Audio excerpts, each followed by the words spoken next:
એની જય 18 પંક્તિઓમાં ગીતા સાર છે. સત્ય નહીં તે ધર્મ જ સાનો, દયા વિના શું દામ જોને. મન વશ નહીં તે તપ સાનું, શીલ વિના શું સ્નાન જોને. ભાવ વિના તો ભક્તિ સાની, ભક્તિ વિના શું જ્ઞાન જોને. પ્રીતિ હોય તો પડદો સાનો, ધૈર્ય વિના શું ધ્યાન જોને. સદગુરુ નહીં તે સાધુ સાનું, તૃષ્ણા ત્યાં શું ત્યાગ જોને. જ્ઞાન વિના તે ગુરુજન સાનો, કંઠ વિના સો રાગ જોને. ભ્રાંતિ રહી તે અનુભવ સાનો, સાચી ન મળે મળે શોધ જોને. ધર્મ બ્રહ્મની કથા ન જાણે, તેને સાનો બોધ જોને. પ્રતાપ નહીં તે પ્રભુતા સાની, સિદ્ધિ વિના સો સિદ્ધ જોને. દેવત નહીં તે દેવ જ સાનો, રાખ ભરે શ્રી રિદ્ધિ જોને. વિનય વિના તે વિદ્યા સાની, દામ વિના શું દાન જોને. નીર વિના તે નવાનું સાનું, ધણી વિના શું ધામ જોને. કયું કવે તે કવિજન સાનો, શૌર્ય વિના શું સૂર જોને. સાચ જૂઠનો કરે નિવેડો, તે તો પંડિત પૂરો જોને. સર્વગામીની સતી ન કહીએ, લક્ષ્ય વિનાથી ટેક જોને. સાચ જૂઠની કિંમત ન કરે, છળમાં પડ્યા છેદ જોને. સાચા પ્રભુને જે નવું શોધે, તે નર કહીએ કાચા જોને. કહે છોટમ નિર્ધાર કરી લે, વેદ તણી આ વાચા જોને. જે ધર્મમાં સત્ય નથી તે ધર્મ નથી, જ્યાં દયા નથી ત્યાં દામ જોઈને શું કામ. તપ કર્યા પછી પણ મનને વશ ન કરી શકાય તો વિવશ થવાના જ છીએ. સ્નાન કરી અને ચારિત્ર પવિત્ર ન રહે તો નકામું. ભક્તિમાં દંભ ભરે તો ભાવ ઓસરી જાય છે. ભક્તિ વગરનું જ્ઞાન એ માણસ વગરનું માન છે. જ્યાં પ્રેમ છે ત્યાં પડદાની જરૂર નથી. ધ્યાન સિવાય ત્યારે ધૈર્ય આપોઆપ કેળવાય.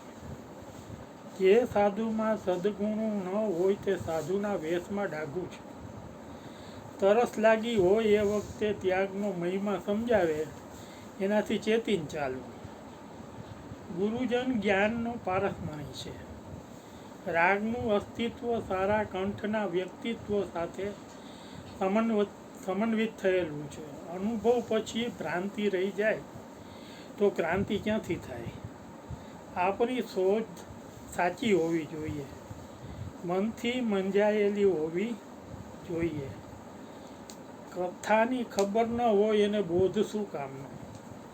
પ્રભુતામાં પ્રતાપ જોઈએ, સિદ્ધિને વરેલી હોવી જોઈએ. દેવત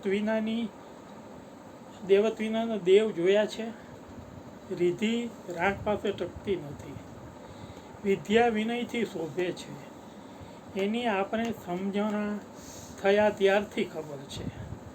દાન કરવું હોય પણ પાસે પૈસા તો હોવા જોઈએ ને.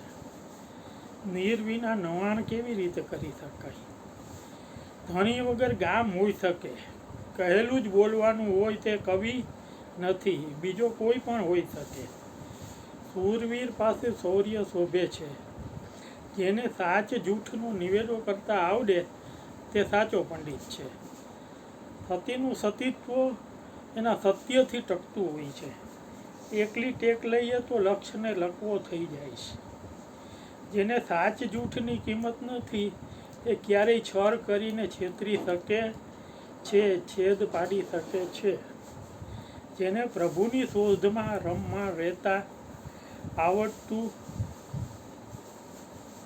નથી તે કાચો માણસ છે. જીવનથી સાચો માણસ નથી. કવિ કહે છે વેદની આ વાચા સાચી રીતે જીવનનું નિર્વાણ કરવાની ભાષા છે. 18 પંક્તિનું આ કાવ્ય ગીતાના 18 અધ્યાયનો ઉપસાર છે. છોટમની પંક્તિઓને સ્વીકારીએ તો ઈશ્વરને ગમે એવું જીવન શણગારી શકીએ. નવા વર્ષના નવા દિવસોમાં કાવ્યની પ્રત્યેક પંક્તિ માફક ન આવે, પણ એકાદ પંક્તિ સાથે જીવવાનો સંકલ્પ કરીએ તો પણ જીવન જીવવાનો સાચો પ્રકલ્પ સાચા રસ્તે વાળી શકીએ. બાકી તો આપણે આપણાથી દુઃખી છીએ. ઈશ્વરને આપણાથી કોઈ પ્રોબ્લેમ નથી. કવિ મકરંદ દવે કહે છે એમ, આ નૂર વિહોણી દુનિયામાં મેં એક જ નૂર સદા દીઠું. એક પંખી ટહુકી ઉઠ્યું તો લાગ્યું કે તું નારાજ. બોલીએ સદગુરુ મહારાજની જય.